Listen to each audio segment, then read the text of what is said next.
परीक्षाओं की तैयारी के लिए चैनल को सब्सक्राइब करें और नोटिफिकेशन के लिए बेल बटन पर क्लिक करना ना भूलें। Hello friends, my self Pankaj और स्वागत है आपका लॉजिक गुरु में। ये है हमारा lecture number 11 programming with ASP.NET PGDCA second same Makhanlal Chaturvedi university से। जी हाँ दोस्तों, इसमें हम यूनिट 5 के कुछ टॉपिक देखेंगे आज, और लेक्चर नंबर 10 में भी हमने यूनिट 5 के कुछ टॉपिक देखे थे। तो ज़्यादा समय नहीं लेते, इसको स्टार्ट करता हूँ। अगर आप हमारे चैनल पर नए हैं तो चैनल को सब्सक्राइब कर लीजिए, नोटिफिकेशन के लिए बेल बटन पर जरूर क्लिक कीजिए और दोस्तों के साथ वीडियो जरूर शेयर करिए। और जी हाँ दोस्तों, एक चीज़ बता देता हूँ मैं आपको, ये logicguru.org हमारा ब्लॉग है। इस वेबसाइट पे आपको जितने भी कंटेंट के वीडियो हम बनाते हैं वो सारे कंटेंट वहाँ पर लिखे हुए भी मिल जाएंगे। लेकिन यहाँ वीडियो में मैं डिटेल में बताता हूँ, थोड़ा एक्स्ट्रा बताता हूँ, तो यहाँ पे आप ज़रूर देखिए। और उसको सेव करके रखना चाहते हैं तो वहाँ जाके सेव कर लीजिए। लेकिन हाँ, कुछ कुछ वीडियो में आप कंटेंट सेव नहीं कर सकते, वहाँ नहीं मिलेंगे, क्योंकि वो प्रैक्टिकल है और प्रैक्टिकल को मैं यहीं पर ही बता पाऊँगा। चलिए, तो ज़्यादा समय नहीं लेते, इसको स्टार्ट करता हूँ और हम आगे बढ़ते हैं। चलिए,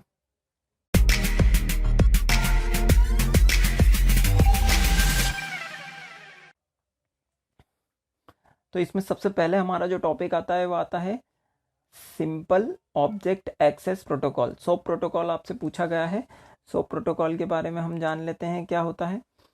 सोप प्रोटोकॉल की डेफिनेशन वगैरह जान लेते हैं, इंट्रोडक्शन देख लेते हैं सबसे पहले सोप प्रोटोकॉल का। तो सोप से तात्पर्य सिंपल ऑब्जेक्ट एक्सेस प्रोटोकॉल से है। इसका फुल फॉर्म आप याद रखिएगा। ये XML पर आधारित मैसेजिंग प्रोटोकॉल है।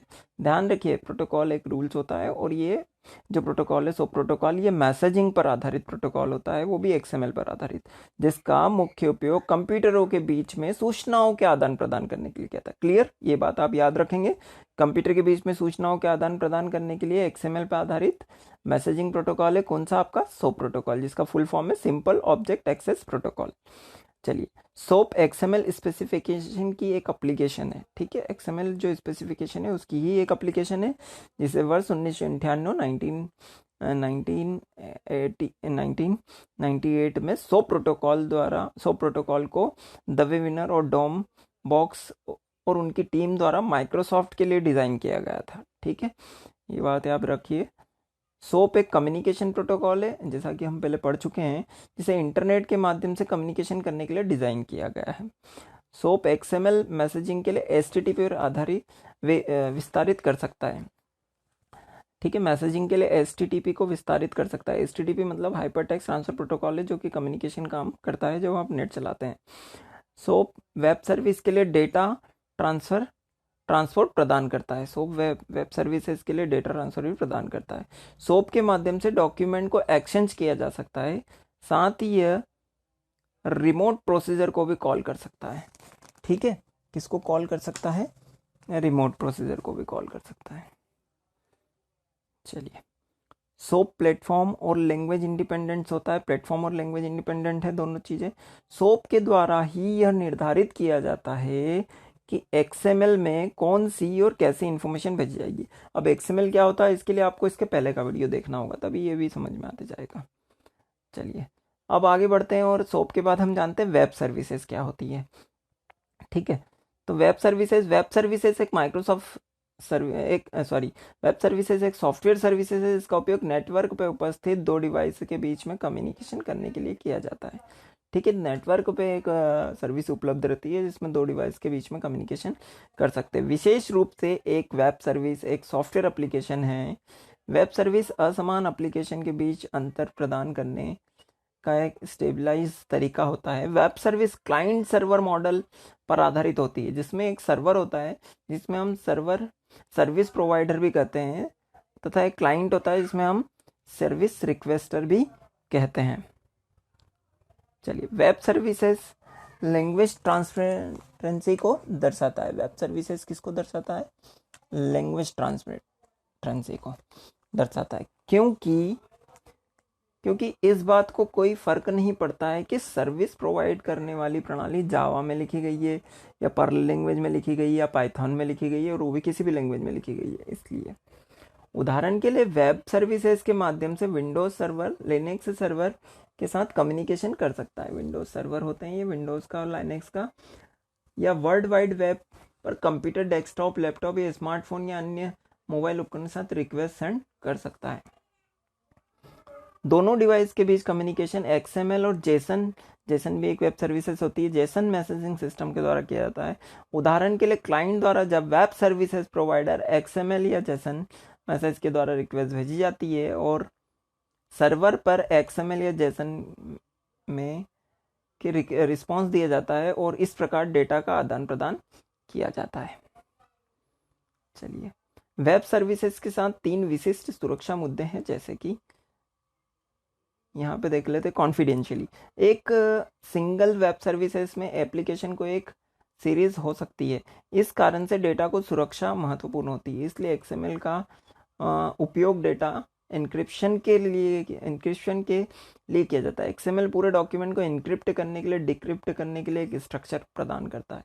ठीक है, तो कॉन्फिडेंशियल डेटा रखता है, इनक्रिप्ट डिक्रिप्ट होता है data. Network security, web services में डेटा को ट्रांसफर करने के लिए सिक्योर नेटवर्क की आवश्यकता रहती है, इसलिए नेटवर्क सिक्योरिटी भी बहुत जरूरी होती है। ऑथेंटिकेशन, यदि कोई कस्टमर किसी वेब सर्विसेज को कनेक्ट होता है और हम यूज़र की पहचान करना जरूरी है, हमें यूज़र की पहचान करना जरूरी है। HTTP प्रोटोकॉल में बेसिक और डाइजेस्ट ऑथेंटिफिकेशन के लिए सपोर्ट शामिल है, इसी कारण से सर्विस को HTML या XML में संरक्षित कर दिया जाता है। वेब सर्विसेज के फीचर्स देख लेते हैं। वेब सर्विसेज लैंग्वेज इंडिपेंडेंट होती है। ठीक है, लैंग्वेज इंडिपेंडेंट, कोई सी भी लैंग्वेज में। इस प्रोटोकॉल प्लेटफॉर्म इंडिपेंडेंस, ये प्रोटोकॉल और प्लेटफॉर्म इंडिपेंडेंस होती है। वेब सर्विसेज स्केलेबल भी होती है। वेब सर्विसेज XML पर आधारित होती है, ये तो हम देख ही चुके हैं। चलिए आगे बढ़ते हैं और नेक्स्ट टॉपिक हमारा जो आता है वो आता है WSDL।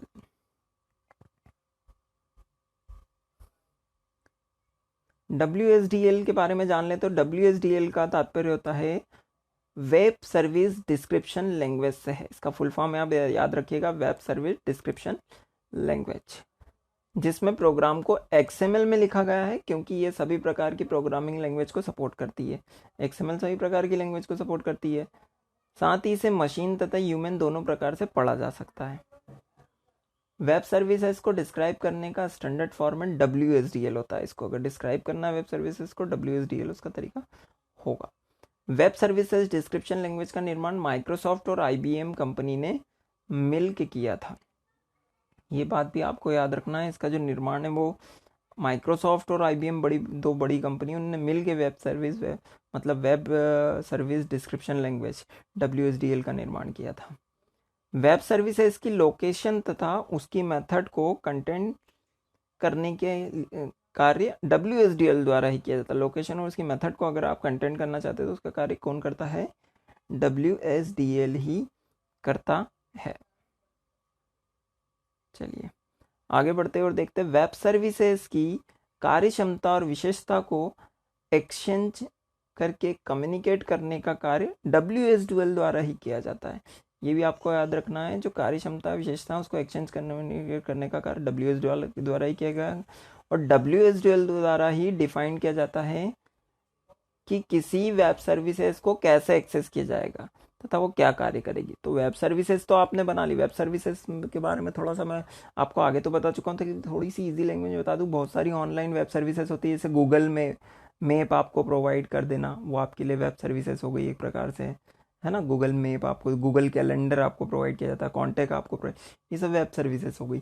तो इस प्रकार से जो वेब सर्विसेज होती है उसको अपन खुद की वेब सर्विसेज बना सकते हैं अगर दूसरों को देना चाहें तो। WSDL द्वारा डिफाइन किया जाता है, और वेब सर्विसेज को कैसे एक्सेस करना है ये वही डिसाइड करेगा, उसका कार्य कैसे करेगा। WSDL का प्रयोग XML स्कीमा, और स्कीमा मतलब उसमें डेटा, और SOAP के साथ इंटरनेट पे वेब सर्विसेज को उपलब्ध कराने के लिए भी किया जाता है। एलिमेंट्स ऑफ WSDL, एलिमेंट्स कौन कौन से होते हैं इसके? तो होता है टाइप होता है, मैसेज होता है, प्रोटोटाइप होता है, बाइंडिंग होता है, ये इसके एलिमेंट्स होते हैं। WSDL का स्ट्रक्चर देख लेते हैं। तो WSDL का स्ट्रक्चर देख लेते हैं तो डेफिनेशन, फिर टाइप्स, ठीक है, फिर हमारा मैसेज, फिर प्रोटोटाइप जैसा वो हमने लिखा था ना स्ट्रक्चर उसके अंदर ही, और फिर आता है बाइंडिंग, और डेफिनेशन नीचे क्लोज हो जाती है। ठीक है दोस्तों, तो ये थे हमारे यूनिट 5 के कुछ टॉपिक जो आई होप आपको समझ में आए होंगे। अगर ये वीडियो आपको पसंद आया तो वीडियो को लाइक करना और शेयर करना ना भूलें। अगर आप हमारे चैनल पर नए हैं तो चैनल को सब्सक्राइब कर लीजिए। नोटिफिकेशन के लिए बेल बटन पर जरूर क्लिक करें ताकि नए वीडियो का नोटिफिकेशन आपको आसानी से मिल जाए। और हमको कमेंट करके बताइए कि वीडियो आपको कैसा लगा।